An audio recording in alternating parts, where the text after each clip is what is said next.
নমস্কাৰ জিআৰজি ব্লগলৈ পুনৰবাৰ সকলোকে স্বাগতম জনাইছোঁ। আজি আমি আলোচনা কৰিবলৈ লৈছোঁ অমৃত বৃক্ষ আন্দোলনৰ চাৰ্টিফিকেট সম্পৰ্কত। যদি আপুনি অমৃত বৃক্ষ আন্দোলনত ইতিমধ্যে ৰেজিষ্ট্ৰেশ্যন কৰিছে তেতিয়াহ'লে আপোনালোকে এখন চাৰ্টিফিকেট উলিয়াই ল'ব পাৰিব। যিহেতু প্ৰথম অৱস্থাত এই চাৰ্টিফিকেট উলিওৱাৰ যিটো লিংক সেইটো নাছিলে, এতিয়া আপোনালোকে যদি গুগলত যায় আৰু গুগলত গৈ যদি অমৃত বৃক্ষ আন্দোলন .assam.gov.in বুলি আপোনালোকে চাৰ্চ কৰে তেতিয়াহ'লে আপোনালোকৰ অমৃত বৃক্ষ আন্দোলনৰ পেজটো পাই যাব, বা aba.assam.gov.in বুলি মাৰিলেও আপোনালোকে অমৃত বৃক্ষ আন্দোলনৰ লিংক পাব।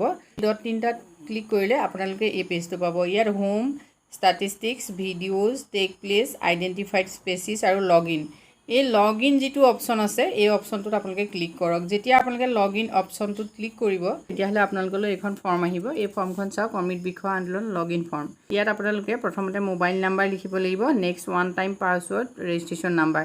এতিয়া যদি আপোনাৰ হাতত ৰেজিষ্ট্ৰেশ্যন নাম্বাৰ আছিল বা আপোনাৰ ৰেজিষ্ট্ৰেশ্যন নাম্বাৰটো যদি মনত আছে তেতিয়াহ'লে আপোনালোকে ইয়াত ৰেজিষ্ট্ৰেশ্যন নাম্বাৰটো ভৰাব পাৰে। নহ'লে ওৱান টাইম পাছৱৰ্ড এটা আপোনাৰ মোবাইল লৈ আহিব, তাৰ বাবে আপোনালোকে ইয়াত ক্লিক কৰক আৰু অকণমান দেৰি অপেক্ষা কৰক। অপেক্ষা কৰাৰ পাছত আপোনালোকলৈ ওৱান টাইম পাছৱৰ্ড আহিব আৰু সেই পাছৱৰ্ডটো আপোনালোকে ভৰাই দিয়ক। নেক্সট আপোনালোকে চাওক, এটা কেপচা নাম্বাৰ থাকিব।